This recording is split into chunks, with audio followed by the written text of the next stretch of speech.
Soifon n'est pas une fraude. Je vais dire une vérité, elle est trop sous-cotée. Je comprends pas cette haine envers elle et pourquoi beaucoup pensent qu'elle est inutile. Parce qu'au contraire, elle est super bien écrite. De son vrai nom Shaolin Fon, elle appartient au clan Fon, une famille noble dont le seul objectif est de servir le clan Shioin, le clan auquel appartient Yoruichi. Ça signifie qu'avant même sa naissance, son destin était déjà écrit et c'est extrêmement important pour comprendre son caractère. Toute son identité est construite autour du devoir. Elle représente le bouddhisme japonais où l'attachement est une source de souffrance. Elle cherche constamment à effacer ses désirs, ses émotions et son identité. Tout ça pour devenir le parfait assassin. Elle est un outil au service de sa mission. Et c'est en ça qu'elle est le parfait opposé de Ichigo qui lui recherche son identité. Elle est même au départ l'opposé de Bleach qui prône l'acceptation de ses émotions et de son identité pour en faire une force et agir selon sa propre volonté. À travers elle, Kubo essaye de casser ses codes. Mais le personnage de Soifon repose aussi sur des blessures. Quand Yoruichi a quitté la Soul Society, elle l'a vécu comme une véritable trahison.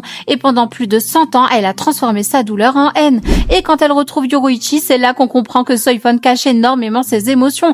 En réalité, elle n'a jamais réussi à les effacer. Et c'est ça que dénonce Tite Kubo dans cette mentalité ancestrale japonaise. Oui, elle a pleuré car c'était une blessure qui n'avait jamais guéri. Yoruichi était son modèle et justement, toute l'évolution de Soifon consiste à devenir capitaine sans vivre dans son ombre. Et ses pouvoirs justement sont parfaitement cohérents avec son caractère. Suzume Bashi est rapide et précis, 2 coups au même endroit pour entraîner la mort. C'est un parfait pouvoir d'assassin et aligné avec sa philosophie. Alors que son Bankai, qu'elle déteste, Jaouko Raiboken, est gigantesque, bruyant et destructeur. Il reflète les émotions comme la colère qu'elle essaye de cacher. C'est juste un excellent symbole psychologique, une vraie contradiction. C'est la partie d'elle qu'elle refusait d'accepter. Et pour finir, on ne peut pas parler de Soifon sans parler de ses combats. Quand elle combat Aizen, beaucoup disent que son Shikai ne marchait pas. Mais c'est faux! Kyoka Sugetsu était déjà active quand elle a lancé son Shikai. Donc elle ne touche jamais Aizen puisque c'était une illusion. D'ailleurs, lui-même le dit. Et contre Bragan, c'était du génie. Elle affronte un Espada dont le pouvoir vieillit et détruit tout ce qu'il touche. Vous vous rendez compte? Elle était donc forcée d'utiliser et donc d'accepter son Bankai contre lui. À chaque combat, Kubo la place volontairement face à un adversaire qui neutralise ce qui fait sa force, la vitesse, la précision ou bien l'assassinat. Ces défaites sont presque toujours des défaites de match-up et de mise en scène narrative pour la faire progresser psychologiquement mais aussi physiquement. Perdre contre ces gens-là n'est pas du tout une faiblesse. Et d'ailleurs, c'est pas la seule. Bref, Soifon est de loin un excellent personnage,